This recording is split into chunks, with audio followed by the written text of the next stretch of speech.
All right, welcome back. I guess it's just a little bit monotonous and tedious. Like, it takes a lot of time. And so I get a little delirious when I'm recording this stuff. And so I start making noises. Doot, doot, doot. Like when I'm before recording the videos. And in this video here, we're going to talk about type 1 and type 2 errors. And we already looked at this right here for type 1 and 2 errors. So if you're just finding this video on the internet, the internets, if you're just finding it on the internets, and that's a joke. And we already have a previous video, so you could click through to the playlist on this video where we really go into depth on type 1 and type 2 errors. It's a great explanation, but we cover this right here and then also this right here. And so you can pause the video and read both those things. But now we're going to see how the textbook kind of talks about type 1 and type 2 errors. And so here's a little reminder of the sort of matrix that we talked about before. And this is like type 1 error being described, and here's a type 2 error being described. And then here's the data for this example we were just looking at for, what is this place called? Metro EMS. So here's Metro EMS example, and that's their little chart. So we'll get to that. Because hypothesis tests are based on sample data, we must allow for the possibility of errors. So sample data will have a sampling distribution. And when we're looking for sample statistic, what is it? An estimator? I gotta go find that word. Hold on. Maybe I have it right here. I think I do. There's so much terminology here. Point estimator, that's what I was looking for. When we do a sample and we get a point estimator, which allows us to make estimates or inferences about the population parameters, such as the mean or the proportion, right? When we get our sample, we could, we have our population and we have a frame to determine where we're going to pull our sample from. And then we pull our sample. And if we pull this sample many different times, right, each time we pull that sample, we're going to get different elements in that sample. And based upon the different elements that we get in that sample, so let's say we're trying to figure out the population mean for height of humans.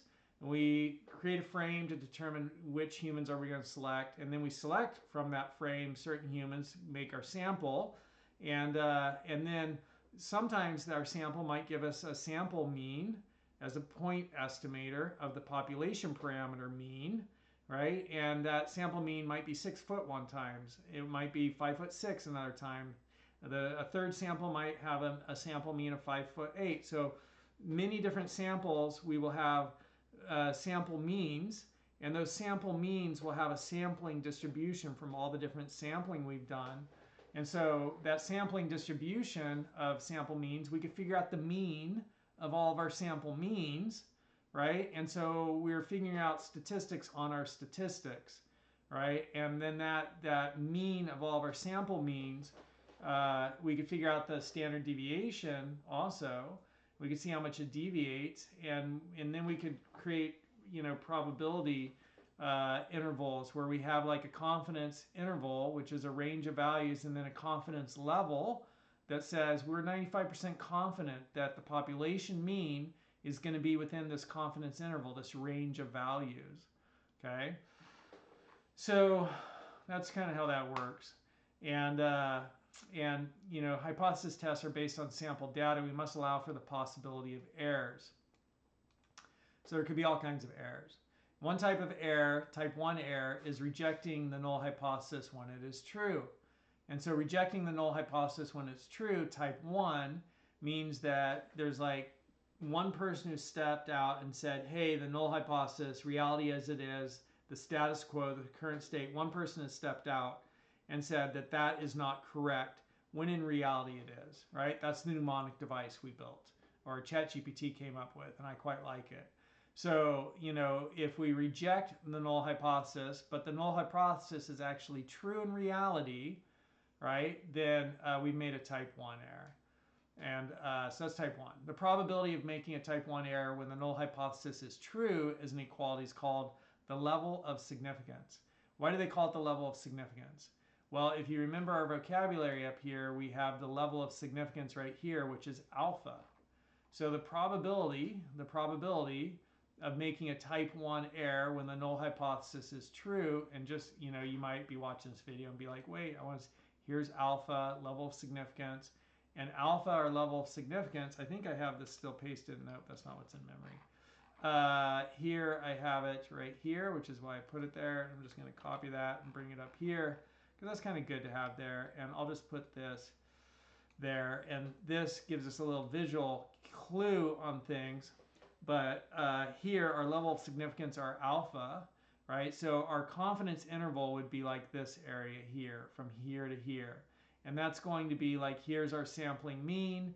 And then we're going to have, on each side of that, we're going to have our margin of error, which is the plus or minus 1 point whatever part, plus or minus some amount.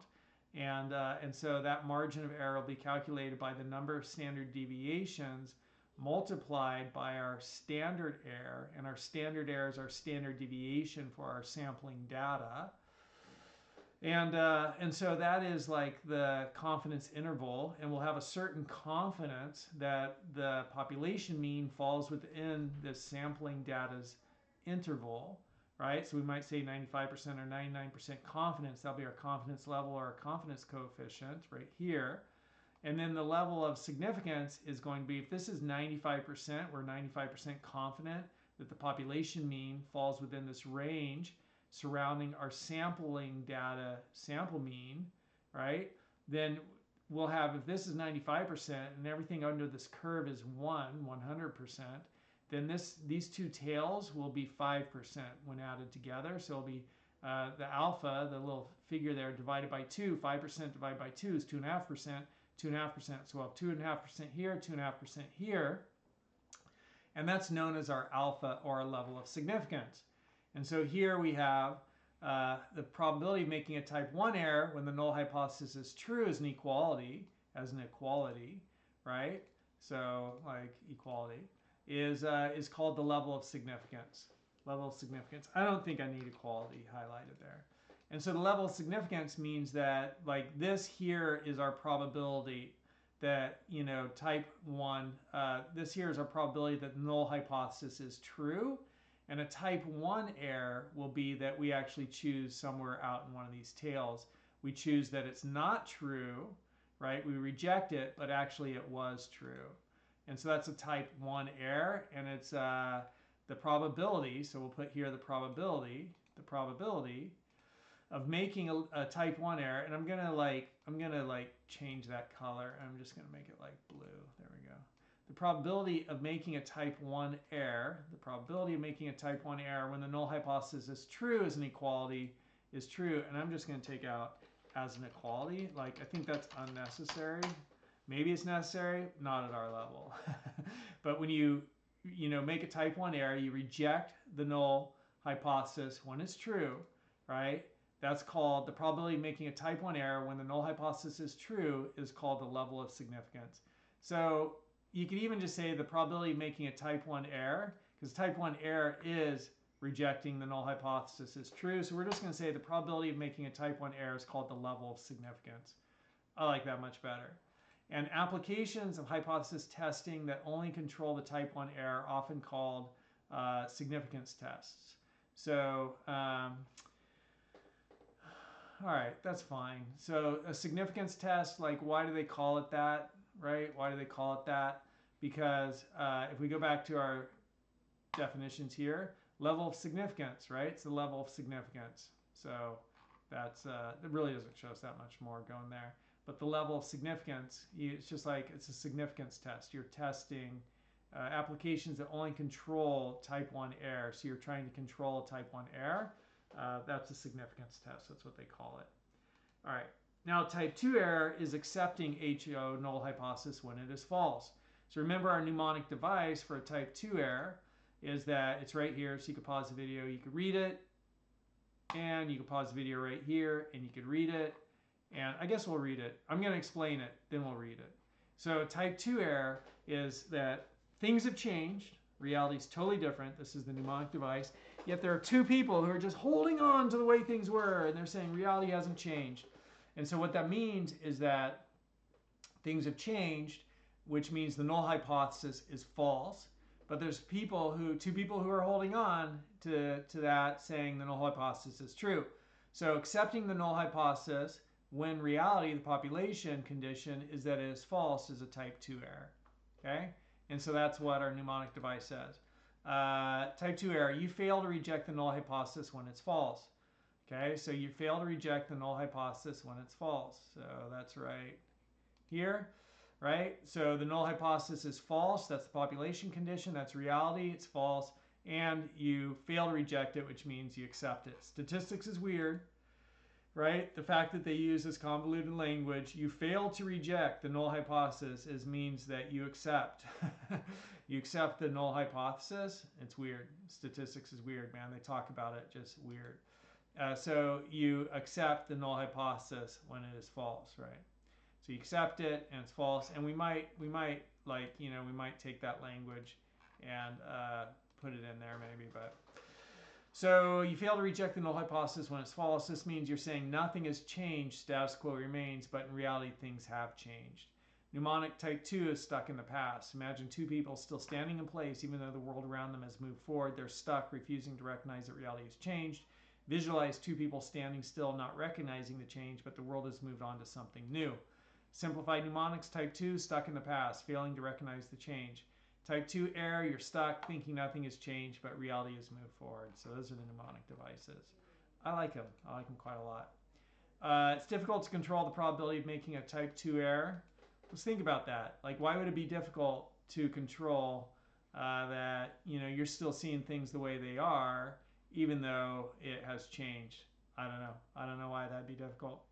Statisticians avoid the risk of making a type 2 error by using do not reject null hypothesis and not accept H. I don't know what that means. That's just convoluted statistician thinking. That makes zero sense to me. So here's our example. Like, you know, in the textbook they talk about that. I'm just like, whatever. That's just convoluted. In our textbook, or in our example here for Metro EMS, 12 minutes or less is the current state of things for providing service. And so that's the null hypothesis. And so the population condition is like, you know, if you're getting service in 12 minutes or less, that's the current state of things. That's the null hypothesis. This is true. Or if it's taking more than 12 minutes, the current state of things, then the null hypothesis is false. And then if we, you know, you could just see here, they just have those examples. But so if you make a type 1 error, reality is that you're delivering service in 12 minutes or less, but you reject that, right? One person stepped outside kind of the line of reality of everybody else lined up the way things are. And really, you know, they were incorrect. And they said things changed, right? They rejected null hypothesis, the current state, status quo, but really that's true. And so that's an error, is to reject that which is true. That's type 1 error. And type 2 error would be services taking 12 minutes, is taking more than 12 minutes. But you say, no, it's taking less than 12 minutes. And that's a type 2 error. So those are examples of that. All right, that's type 1 and type 2 errors revisited. So see you in the next video where we're going to do some more stuff.